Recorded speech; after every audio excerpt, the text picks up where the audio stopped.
Good evening, or at least it's evening in Oxford, a very wet evening in Oxford. I'm Rick Trender, the rector of Exeter, and I'd like to welcome you to this Exeter webinar, except it's more than a webinar because having introduced webinars for the obvious reasons of the pandemic, we're now, as we hopefully come out of the pandemic, going over to a hybrid format. And so we have a devoted and enthusiastic group of people here in physical attendance in Exeter's Co and Quad, plus all of you who are online. So whichever way you joined us, you're very welcome. I'm particularly pleased this evening to be welcoming our former visiting fellow, Prof Hagan, to give our seminar. Sean was visiting fellow at Exeter during the last wholly pre-pandemic year, that halcyon period that we can barely remember, 2018 to 19. But he left an enduring memory among us, Sean, because quite apart from all his other merits, he was a sort of Stakhanovite in terms of his productivity during his time as visiting fellow. He gave a number of presentations that will never be equaled, far less surpassed. To a variety of audiences at Exeter, student audiences, academic audiences, and also elsewhere in Oxford. And in general, he was a huge plus to the academic, intellectual, and social life of Exeter. So we're very pleased to have him back. But that's just 1 year, one little strand in his, in Sean's achievements, because he is a person of extraordinary accomplishments. He's done a variety of things, but most famously served for 14 years as the General Counsel of the International Monetary Fund, a very senior position and one in which he exercised leadership in a variety of spheres in a very imaginative way, including the topic that he's going to be addressing this evening.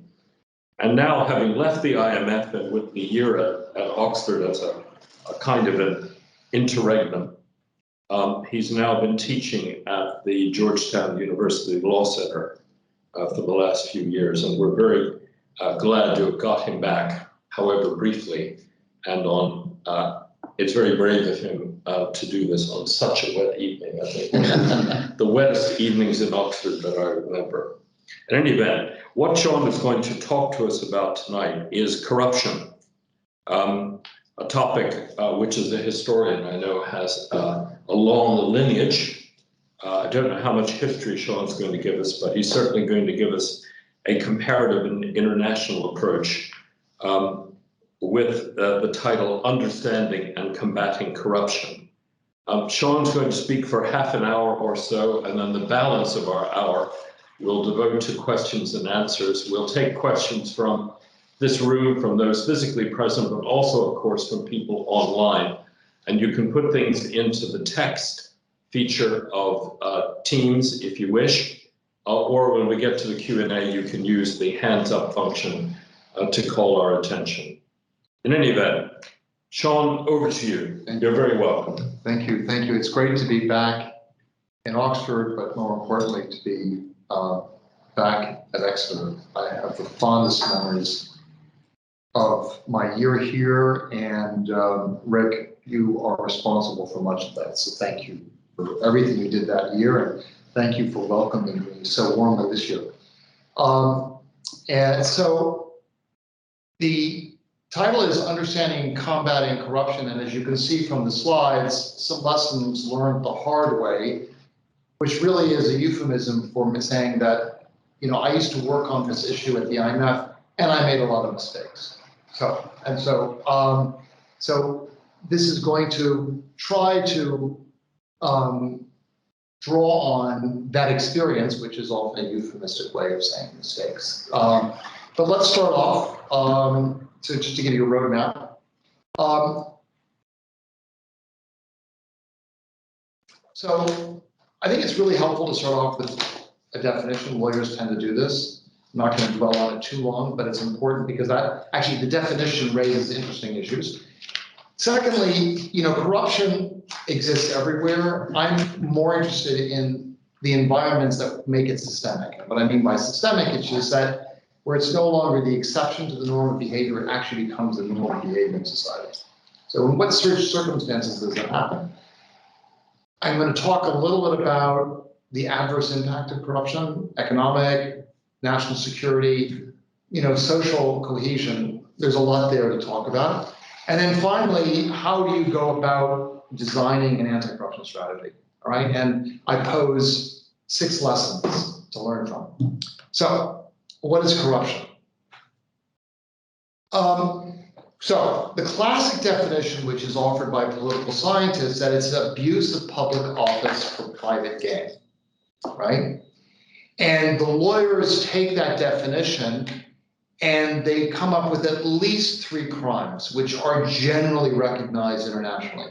Bribery, the quid pro quo, it's a transaction between 2 people. Embezzlement, which you can do just on your own. And abusive functions, which you can do on your own or with others. It's conflict of interest, self-dealing, it's the residual crime. And as I said, generally, there's an agreement internationally. There's actually a convention that has about 189 members where people agree that these are the definitions of corruption and commit to criminalize them. Okay, but there is some gray area. For example, some people like to say it shouldn't just be abuse of public office, but also entrusted office. Which is interesting, which means that you can be an official who is accused of corruption even though you don't work for the public authorities, like FIFA. You may remember the FIFA bribery scandal. FIFA is a Swiss corporation, but there was a sense that this was corruption because they had abused their office in basically managing the World Cup. The LIBOR scandal, another example. As you all know, these were bankers who were basically accused of profiting from the role that they played in fixing the London interbank overnight interest rates, okay? And generally the prosecutor was fraud. But the other thing that's interesting about abuse of public office is that, does the abuse often have to be criminal? In other words, there might be cases where you abuse your office, but it doesn't give rise to criminality. And of course, the classic example of that, many people will point to, is US campaign finance.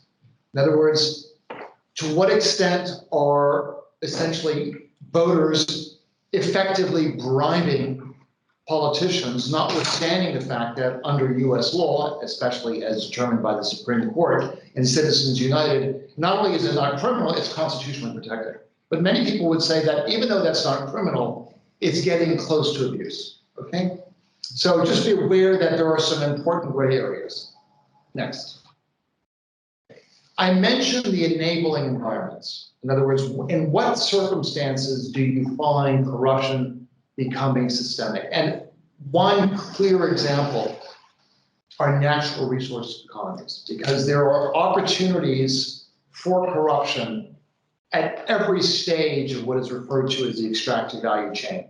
The decision to extract wealth, awarding the contract, the business of extraction, collecting the revenue, managing the revenue, spending the revenue. And there's sociologists and anthropologists who have actually pointed out that this is called a rentier state. In other words, rentier meaning the government doesn't need tax.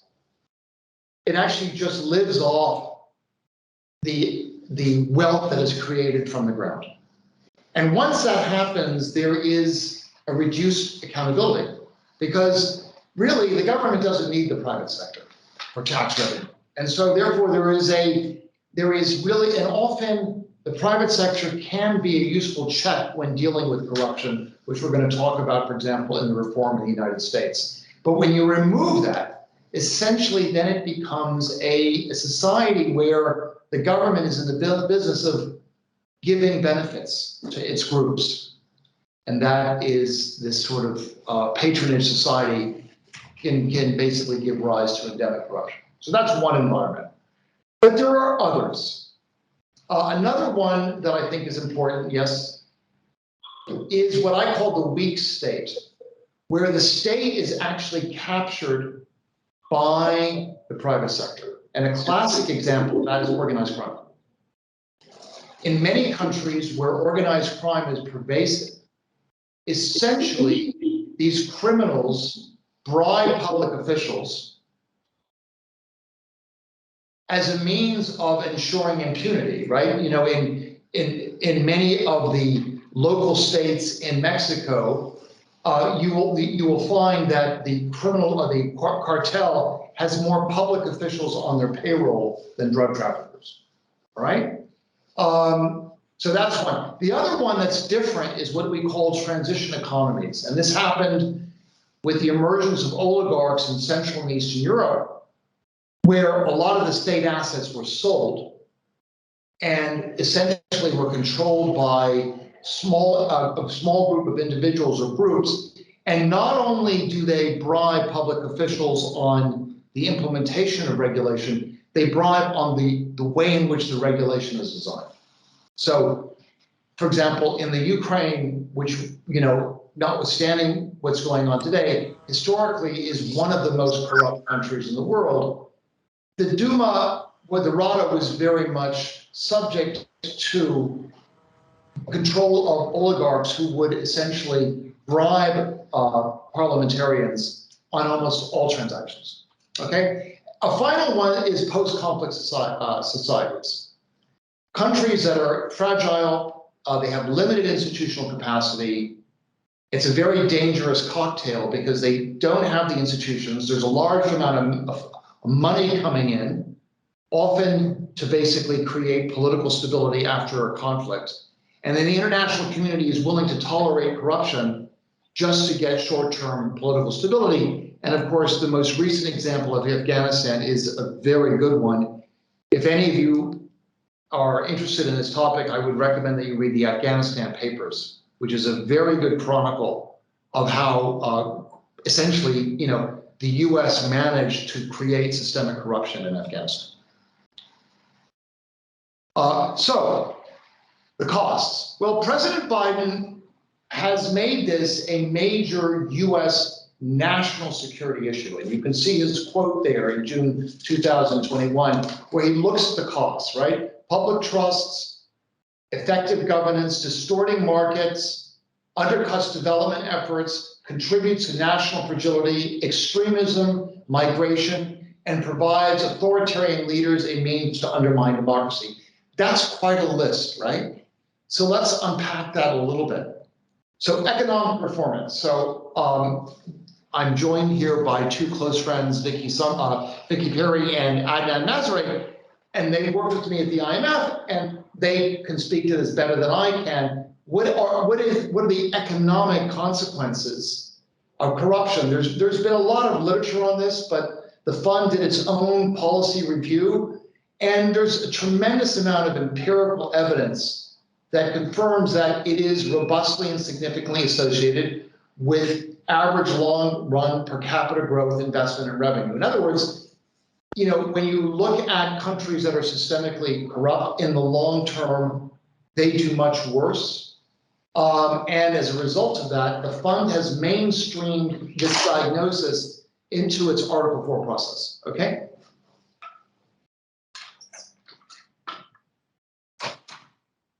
So some examples.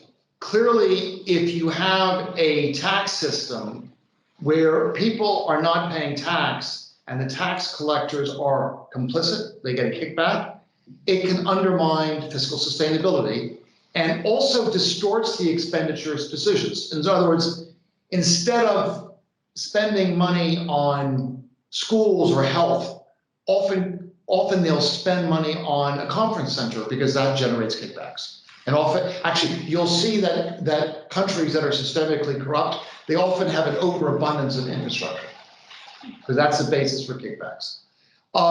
You will not be surprised that it discourages investment. okay? Because it's not just that it makes it more expensive because you have to pay a bribe when you're making an investment, but because it undermines certainty. You can't enforce a bribe. So you never know whether or not, when you've basically done a deal with a minister through a bribe, you won't be able to enforce that. So you don't really know when you're making the investment as to whether or not you're going to have a stable environment in front of you. Also, it undermines financial stability.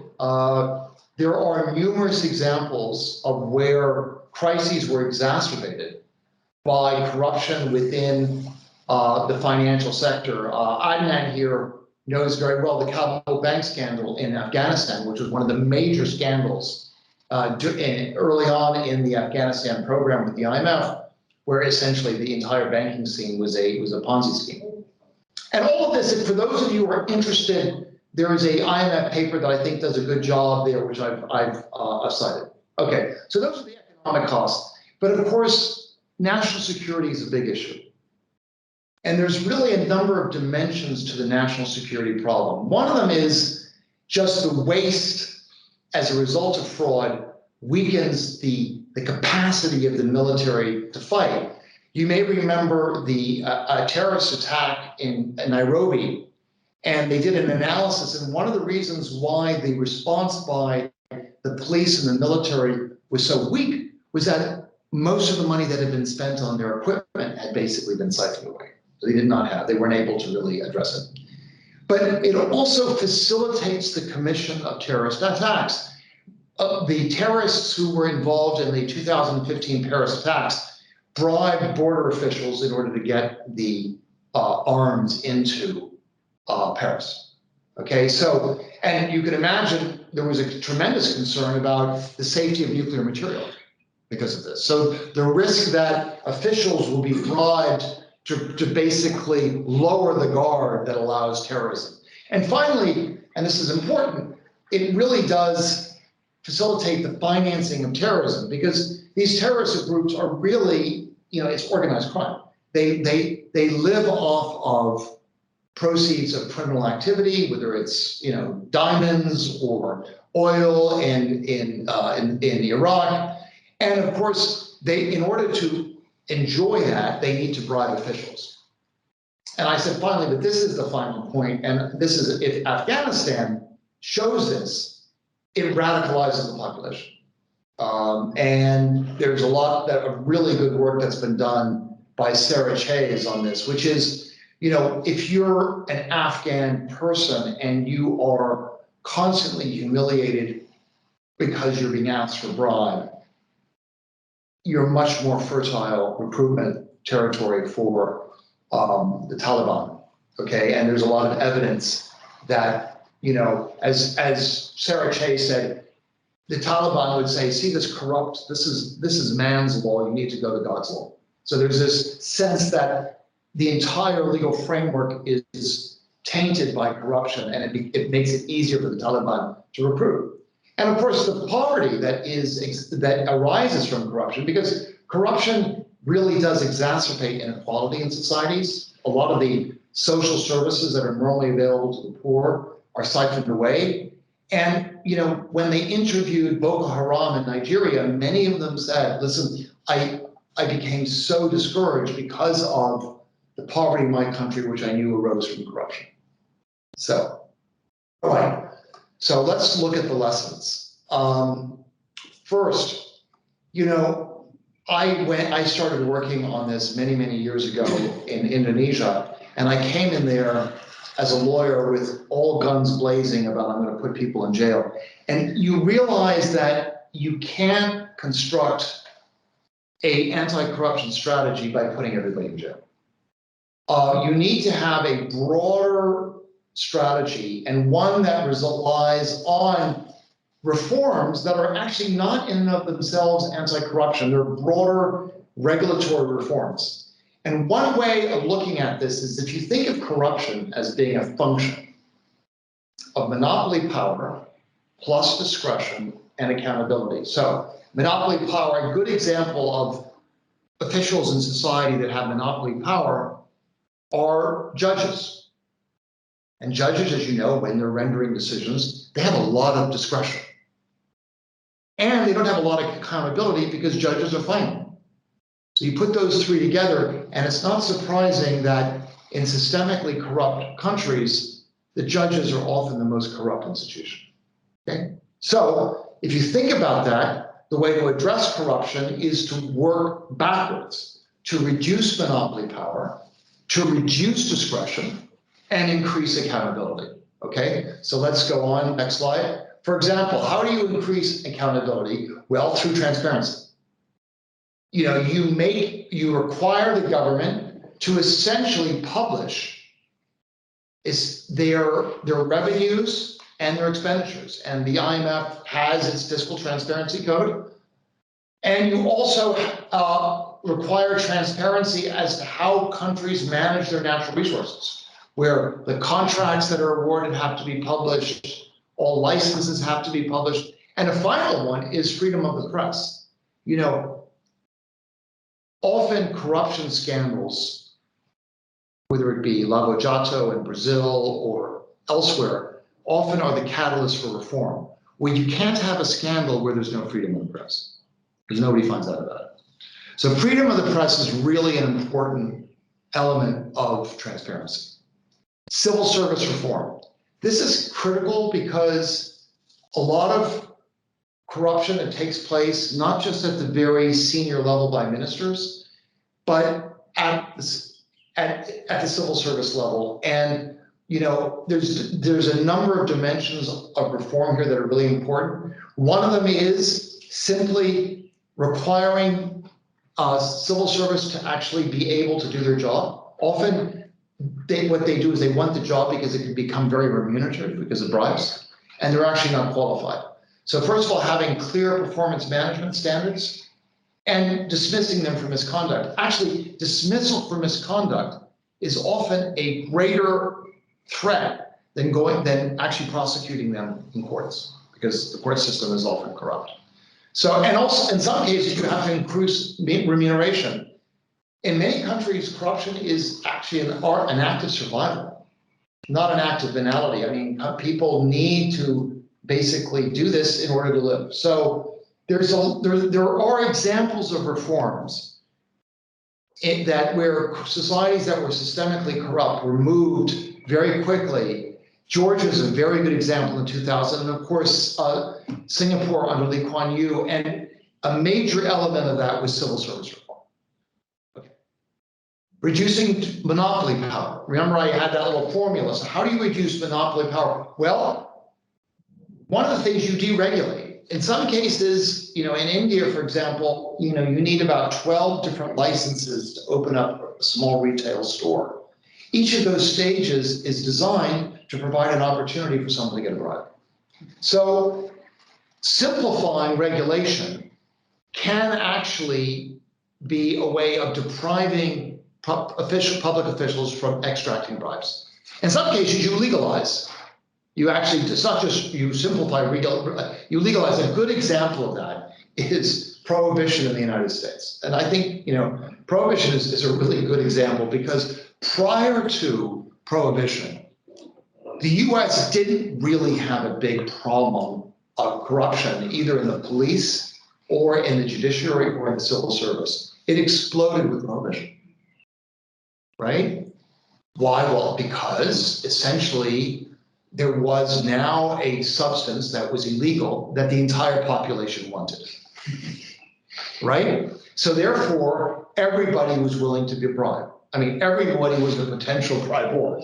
And essentially that's what happened. It went all the way up to all the way up to the top to the Attorney General's office. How did they resolve it? Well, they legalized alcohol, right? And you know, so that's a good example. And you know, many people argued that the same should be done with gambling, and some people would say the same thing should be done with certain drugs. I'm not going into that debate. All I'm saying is that in some cases, legalization is necessary. So another dimension is reducing discretion. And you can do that by technology. In other words, you can have regulation where the licenses and permits are done online. In other words, you remove the human actor in the transaction. and it becomes a much more transparent and simpler license application process. And some countries have really used this as a cornerstone in addressing corruption. South Korea, Georgia, Estonia, if you look at Estonia's sort of e-government movement, a big motivation is getting rid of corruption. Second lesson, context matters. So even though I generally think that deregulation is important, in some cases, you may need the opposite. Remember I mentioned regulatory capture? When the private sector controls the regulators, in those cases, you need to strengthen the role of regulators, not shrink it, okay? And that's one of the big issues. We saw it in the Asian financial crisis and also in Central and Eastern Europe. Okay, next. Lesson 3. When corruption is systemic, it is generally a political problem, not a technical one. And this was something that I learned the hard way. We tend to think, well, if we just train the judges better, if we just educated the civil servants better, if we just make them our partners, it doesn't work that way, because even though the international community actually knows how to help countries, all these best practices, the IMF Fiscal Transparency Standard, the EITI, unless the domestic conditions for reform are in place, it's not going to happen. Because when corruption is systemic, there are many losers, but there's a few winners. And their economic power normally translates into political power, and they're not going to give it up. So you need to have the domestic conditions for reform. Sometimes it can happen gradually. It happened gradually in the United States. Some of you may know this, but the US had one of the most corrupt civil services in the 19th century. And the private sector got fed up with it, because as the private sector became more important, they relied on public services, the post, whatever. And eventually they demanded that there be a professional civil service that gave rise to the Pendleton Act of 1883. Some of you may know that President Garfield was assassinated by someone who felt that, notwithstanding the contributions, that financial contributions he had made, he hadn't received a good enough job. So the other example, though, is crises. Crises can also, political crises can drive corruption. And I think an excellent example, one where I was involved, was the 1998 financial crisis and the fall of Suharto. That was very much, the slogan was corupție, coluzie, nepotism, corruption, collusion, and nepotism. That was the rallying cry that basically toppled Suharto. Lesson 4, democracy and corruption. It's a complicated relationship. In some cases, it actually helps tremendously, and because it delivers accountability, right? In that formula, it increases accountability, and it can be critical. And actually, Indonesia is a very good example. The real breakthrough in the anti-corruption movement in Indonesia was the election of Bambang Yudhoyono in 2004. Also, Saakashvili in 2004 in Georgia. But on the other hand, you have many countries that are democratic that happily have large amounts of corruption. India is a good example. It doesn't do very well on any of the indicators. And in some cases, it can actually make it worse. In the US, it was a major driver of patronage, where politicians basically offered jobs for votes. And in Greece, many argue it's the same today. One of the reasons why people argue Greece has such a large civil service is because politicians would offer jobs for votes. And it also consolidates state capture by the private sector. And a lot has been written on this by people like Anders Aslund on Ukraine. But some people would argue that this is exactly what we have in the United States, where we have a situation where voters are effectively bribing the legislatures through the current campaign finance system. Okay. Lesson 5, measurement is a real problem. Since it's hidden, it's difficult to obtain direct evidence. I mean, how do you determine? Do you look at the number of prosecutions? Well, if prosecutions are low, that might mean actually there's a lot of corruptions. So you don't know, so it's difficult, so you need to come up with perceptions and experience of corruption. And there's a number of indicators that do that. My own view is you need to look at many proxies like fiscal transparency, tax efficiency, as a way of measuring it. And what's important is that you come up with these frameworks and you apply them rigorously, because otherwise there's a risk that when countries like the United States roll out their anti-corruption, they cherry pick, and they are very strict with countries that are not strategic allies, but give strategic allies a free pass. Surprise, surprise, okay?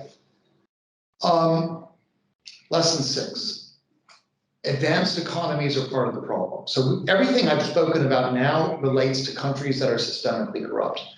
But those countries often become that way in part because of other countries. A good example is foreign bribery. These officials in many of these extractive resources economies are bribed by multinationals.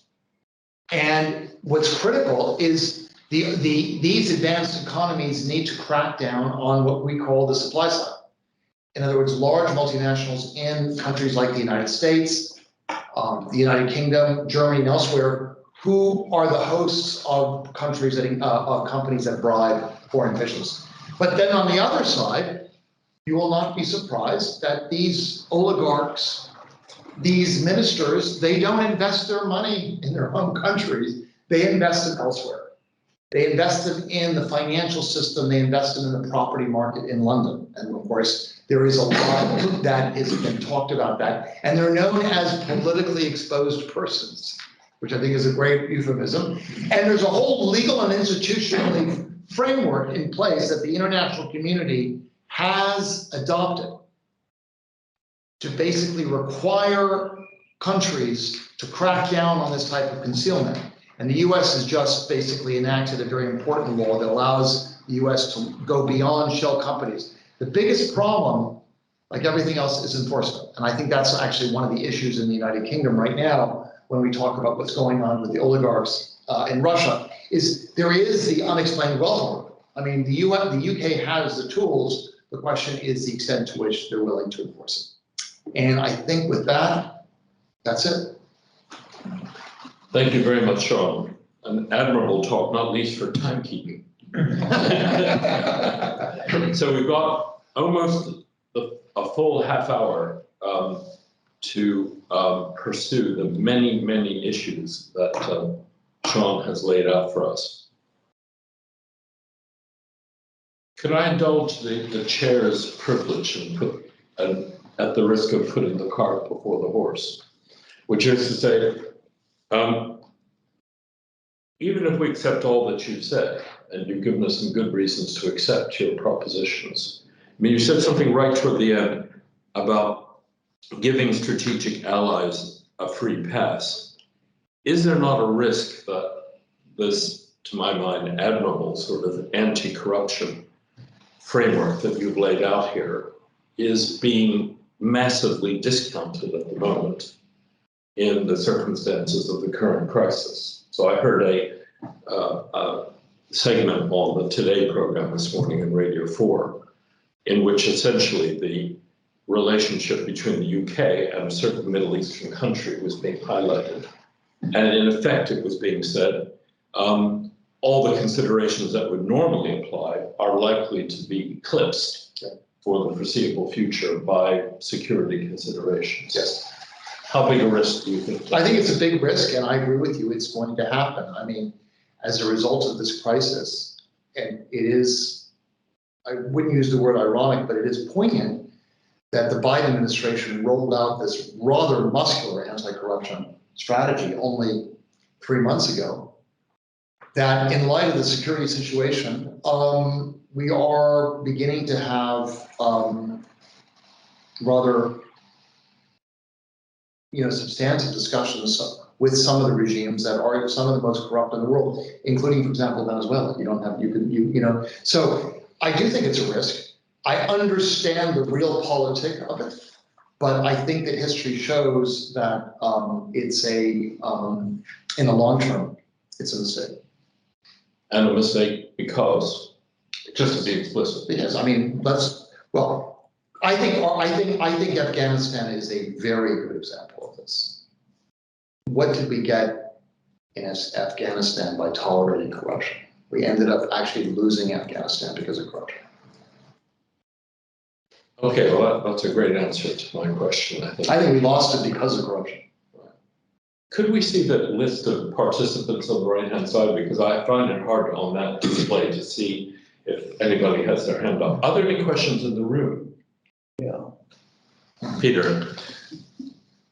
You mentioned judges as being a central problem. Yeah. And indeed you also mentioned the fact that, of course, low pay for public servants exposes them to problems.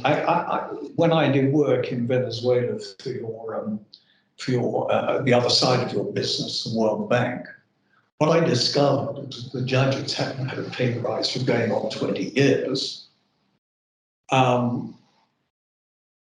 That the judges at the lower level were almost entirely indigenous population.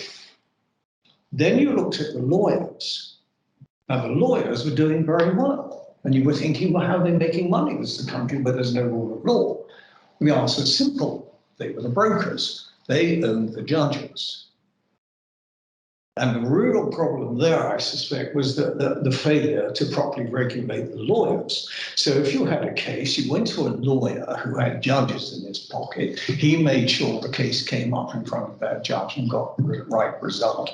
And they made a lot of money. And I sometimes think that you know, we don't give sufficient emphasis to the need to regulate the profession. Agree. The accountants, the lawyers, who at the end of the day, and as we now see in London, you know, the laundering, it is those very same people at work there as well. And I wonder whether you had any views about how we get at the professions and make them behave themselves. Well, I agree with you. And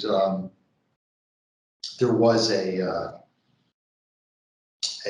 60 Minutes program where somebody disguised himself as a minister of, that this person was disguised as the agent for a minister of mining from a country. And he filmed the whole thing, and he went to 12 different law firms and said, my minister has some money that he would like to invest in the United States, but he would like it so that it's not traceable to him. I hope you understand. All the law firms were willing to take this on, including the guy who was the head of the American Bar Association, except for one lawyer. And the whole thing was filmed on 60 Minutes. It's a great episode.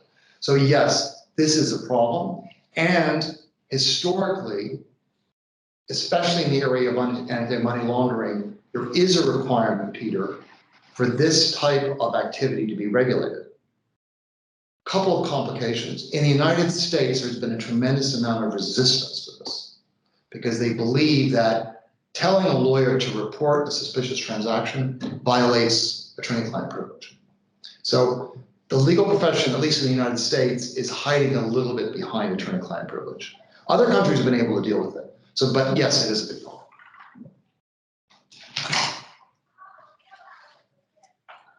Are there any hands raised on the screen, which I can't see? We have one comment in the chat from Chris Danielovich. Apologies, I'm pronouncing the name wrong. He says, a comment for discussion, failure of regulation not only leads to corruption, but allows things like Grenfell Tower fire to occur. It is wrapped up in a blind belief in self-certification and self-regulation in certain industries. Yeah. And we have one hand up from David Norgrove. If you want to unmute yourself, do go ahead. Hello, thank you for that really interesting talk. Looking back at the last 30 years, and thinking particularly what's going on with Russia and Ukraine now, what are your reflections about how we've ended up where we have, and could we have done things differently in the 1990s and the 2000s that might have led to better outcomes in particularly Russia? So maybe I'll take the Grenfell Towers comment. I mean, I didn't obviously I followed the tragedy closely. I didn't quite understand all of the arguments that were made in terms of corruption, but there are events in other countries which are very similar. For example, in China with tainted milk that was arose from the failure of the regulatory body to control the substance that was going into milk. Some of you may remember in Bangladesh the collapse of the factory where T-shirts were manufactured because the building contractors had bribed the government regulators on the materials that could be used. So what's important to realize is that, you know, we think of corruption in terms of large amounts of money being siphoned off that affect the country, but even at the mundane level of building contractors being bribed, it can have huge social consequences, right? And that's the thing that I think is very powerful. It can create huge humanitarian crises and other distortions. On Russia, I think a lot of people would take the view, I must admit, it's easy to say this in hindsight, and I was at the IMF when all of this was happening, was that the Big Bang approach basically had a huge transfer of wealth without any of the legal or regulatory or institutional framework in place to basically address the risks that arose. And that's where we are. That's, I think, why we are where we are right now in terms of state capture. How you would have done that if we could do it all over again, you know, I'm not sure, but it's clear that the state capture arises from the fact that those preconditions were not in place.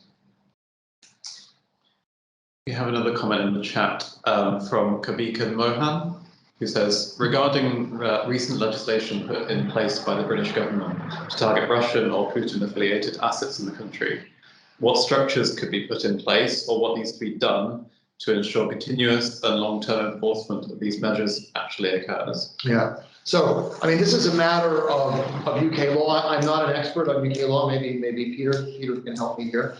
But I can tell you that the international legal framework that the UK is supposed to be adopting is, or should have adopted, is that if you have reason to believe that an asset is the proceeds of a crime, you do not require a conviction of that underlying crime. There is something called civil forfeiture, which allows you to seize assets even in the absence of a conviction on the predicate crime. So the authorities have broad legal authority as a general principle to basically seize assets. Some of you are probably familiar with the unexplained wealth order that exists in the UK as an example for public officials. So I think the legal tools are there.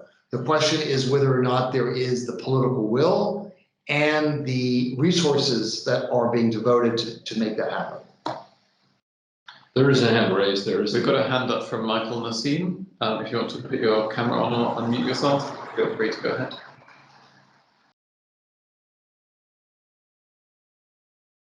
Michael Nassim, are you going to unmute yourself and put your question?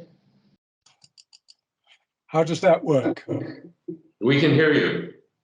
Good. Well, I can't see you, but I'll put my question.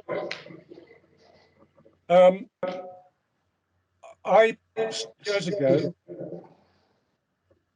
I got involved in the forensic investigation of a. Hello? Hello. Yes, you're fading in and out a bit on us.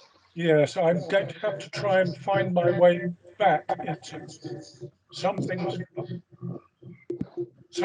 gone, and I can't. I think you're going to have to leave me out and pass over. Well, what you could do is put your comment into the chat if you can find that function. Well, you know, Teams is sort of rather. Wait a minute. If you look at the top of your screen, there's a little chat bubble. You should be able to put it in. No, I think I'm going to have to bow out of this. Well, I'm sorry. If you send the message to us subsequently, we will put it to Sean. Well, I think it's by way of a comment as well as a message, so I think it would to open up something else. So I don't think it's appropriate, but thank you.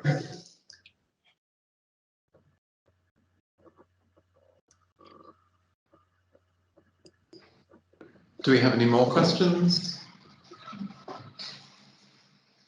Yes, by all means, yeah. Yeah, thank you. I will briefly introduce myself. I'm Bianca. I'm doing the Master in Public Policy here in Farm in the Development School of Government. I'm from Mexico and I have been working on the anti-corruption agenda in the country for 4 years already. We have bring legal cases against some public servants who were involved in ground corruption. And of course, we face the systemic corruption in the country in which, as has been mentioned, the judges are also corrupted and also the prosecution is also corrupted. But I want to open the discussion on how the development that we have witnessed in the recovery of assets. I think that's, or this other views of, I would say, transitional justice regarding corruption. Instead of putting people in jail, we can have another kind of reparations for victims or all of us. So I just want to know like your thoughts on that, like the development of the recovery of assets and also like other mechanisms of reparations for victims that we could also now imply the criminal justice system because we're facing systemic corruption. Interesting. I mean, there is also an international legal framework on the recovery of assets, asset recovery, where essentially, you know, if in fact the US or the UK finds out that essentially a public official has been concealing assets, that they should be frozen and returned to the country, right? So there's legal memorandum of understanding that allow that type of cooperation between the legal authorities amongst countries. The problem is that I should tell you, the amounts that are actually recovered are minuscule. It has not been, I don't think, very effective. And I think there's much more that could be done, but to date, it hasn't been a very promising avenue. I've never thought about this idea of sort of a transitional justice where you sort of this in terms of reparations. I mean, the thing is that when reparations are paid, it's normally by a government. Here, the problem is that these officials are not actually acting in their official capacity. They don't represent the government. In fact, they're, you know what I'm saying? They're representing in their private capacity. I need to think about it. I'm not so sure the model works though. But going back to my first point, I mean, asset recovery has been pitiful relative to the amounts that are stolen, unfortunately. But is that inherent? No, it's not. It could be, much more could be done, but basically countries have not been, I mean, it's interesting. I don't know what the volume is, for example, in the UK, in other words, to what extent there's been, the UK has a strong track record in asset recovery and repatriation of assets. I don't know, but I know that the overall numbers are very small.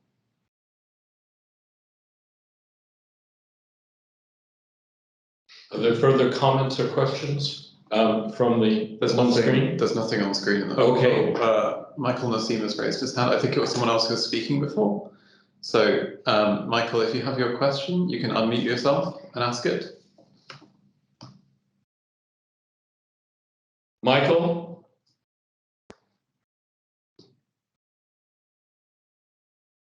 Can you hear me? Yes. Yeah. Good. Some years ago, I was involved in the forensic investigation of the Equitable Life scandal. And one of the things that I learned as a result of the complex interactions that involved was that the principal problem was that of revolving door careerists who were beset by different sets of conflicts of interest, moved from job to job. So wearing one hat, they'd say one thing, and wearing another hat, they'd do another. And it took a man of rare moral integrity in order to be able to sort out the various compromises and findings. So I actually think that conflict of interest is a fundamental issue in the whole matter of corruption. Okay, thank you. Sean? Just completely agree. I mean, this idea of separating out your public and your private interests and making a clear divide between the two. And when countries are systemically corrupt, there is no such distinction. There are heads of states who actually don't see a difference between the public interest and the private interest. They actually view, I mean, it's called repatrimonialization, where they actually view their role and their position as an opportunity to basically create wealth, not only for them, but for their friends. And they're explicit about it. So yeah, it's a big problem. It's a big problem. So I completely agree. Were you going to say something in reply, Michael? Well, yes, I came to see the equitable life and the Second Iraq War as pathognomonic of what was going on in our so-called great and good, particularly in the UK. But as time has gone on, I've seen the same elite failure in all sorts of aspects, predominantly of the Western democracies. And so if there is actually a decline in the whole democratic ethical idea, it's rooted in each and every one of us. Culturally, we're giving people the wrong messages, and no amount of legislation or going through the motions is going to put this right. It's a problem that starts with everybody who has any form of public responsibility. And as you go through life and you see how people react in different situations, so you get the measure of them. Handsome is as handsome does, and not as handsome says. And at the bottom of what handsome says is nearly always a motivation or a conflict of interest. Thank you. Thank you. Sean, do you have any further comment on that? No, that's a great expression. Peter, you had a question. Yeah. Coming into our last 5 minutes. Okay. Well, I suppose it's pretty obvious. You don't get change unless in a country, unless the people with power want it. Yeah. It's pretty well as simple as that. And you think of the work done by people like Douglas North, looking at how property became safe in England because the landed gentry and the burgeoning middle class were fed up with the gangster stewards stealing their money. So they want honest judges, not because they're moral people, they want them because it's the only way they can defend their property. And that's why it's so pernicious, as you point out, that criminals abroad can bring their money here. It means the oligarchs don't only have no motive to reform at home, because their property is not there, so it's not at risk, but it actually gives them a motive to keep it as gangster land, because we can provide them with sanctuary. And how did, how given, it was all right in the 17th century, the aristocrats owned land, well, you couldn't take that abroad, you either defended it or you lost it. How in a situation where, finance is constructed the way it is around the world, can you actually get around this difficulty? How do you make the powerful actually want honesty? I mean, that seems to me to be, and so far, I haven't heard anything suggesting how that can be addressed. I mean, some countries take this stuff pretty seriously. I mean, the US had a problem with beneficial ownership, but otherwise, the US is pretty strict with anti-money laundering, and actually applies also anti-bribery, the Foreign Corrupt Practices Act. So you do have countries that actually do enforce it pretty strictly. The US does a pretty good job And I think, as you and I have discussed privately, I think the UK could do a better job. Right? Yeah. But we both, of course, had the benefit of 1688. Yes. Could you elaborate on that? Not everyone that tuned in may be absolutely au fait with Simply, that's the point at which, amongst other things, the property classes decide that their best interest is to have honest judges. Yeah. But it's because it's in their best, it's in the interests of the powerful. If you can't make it in the interests of the powerful, I'm not sure how you bring it about. But equally, I'm not sure how in the modern world you can bring about a situation in which the most powerful people in countries who don't already have the benefit of the rule of law can be made to think it's in their interest. Certainly, if you're an oligarch, it would seem to be in your interest. Or indeed, if you're Mr. Putin, or indeed, you know, many politicians. So you have to go back and clean it up at the source. And that's why you can't rely on just addressing corruption at the supply side or in consuming. You really do have to. You know what I'm saying? You have to clean it up in Ukraine. You have to clean it up in Russia. You know, that's my view. As you said, it's political. Yeah. Yeah. Does that mean you have to clean it up at the top? And And sometimes it means the only way you clean it up is if there is a, you know, basically what they call a political realignment. It sounds like a euphemism. A political realignment, which is a euphemism. Sometimes that political realignment can be rather violent. Yes. Right, well, we're coming right to the end of our hour, so I think it's appropriate for me to thank Sean on behalf of all of us. I'd also like to thank our technical colleagues that have kept this show on the road. Sean's talk has been very wide-ranging. We don't normally get references to 1688, which had helped to inspire. I don't think you mentioned 1688, but the discussion you inspired brought in the Glorious Revolution, which we don't hear in all contemporary political science. But you did range very broadly, geographically and in terms of theme. And it's a very comprehensive analysis insofar as one can present one in 30 minutes. It's such a big issue. And yet it was full of nuances.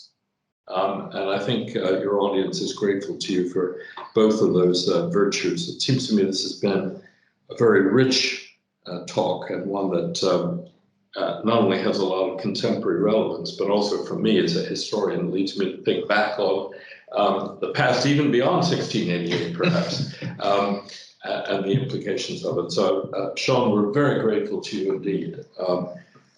You set a high standard when you were here as a visiting fellow, and you, if anything, surpassed it. So thank you very much, and thanks to everyone for attending, both in the room and outside. I'm going to suggest to the people here that we give Sean a round of actual applause, and I invite you on screen to do the virtual equivalent of the same.